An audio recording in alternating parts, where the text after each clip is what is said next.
मुंबईच्या गोरेगाव परिसरात शुक्रवारी घडलेल्या प्रकरणामुळे खळबळ उडाली आहे.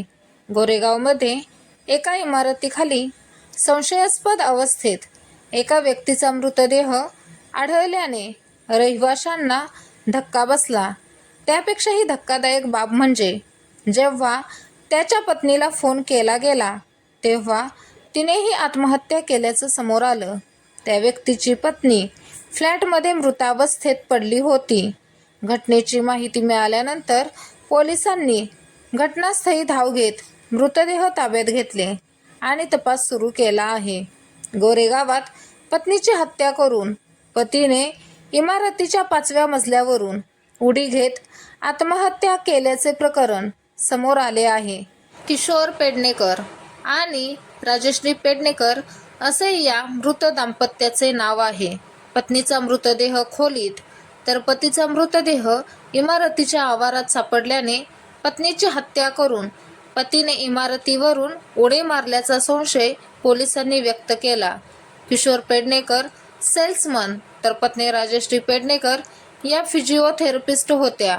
प्राथमिक तपासात किशोर पेडणेकर यांची ओळख पटल्यानंतर पोलिसांनी त्यांच्या पत्नी राजश्री पेडणेकर यांना फोन केला. मात्र वारंवार फोन करूनही त्यांनी उत्तर दिलं नाही. आजूबाजूच्या लोकांची चौकशी केल्यानंतर पोलीस पेडणेकर यांच्या फ्लॅटवर पोहोचले. मात्र दरवाजा आतून बंद होता.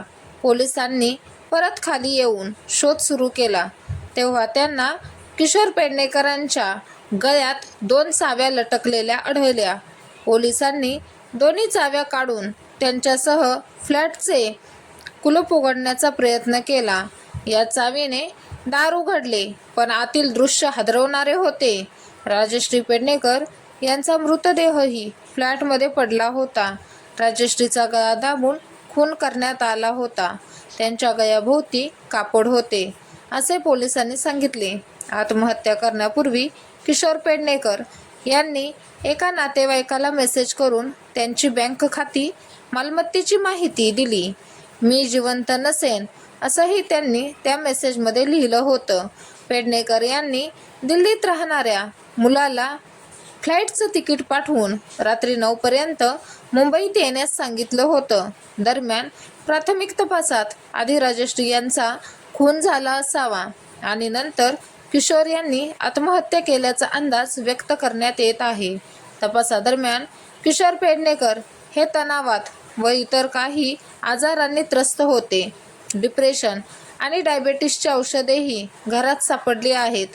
डॉक्टर राजश्री पेडणेकर या मालाडीतल्या एका आरोग्य संस्थेत प्रॅक्टिस करत होत्या असे पोलिसांनी सांगितले.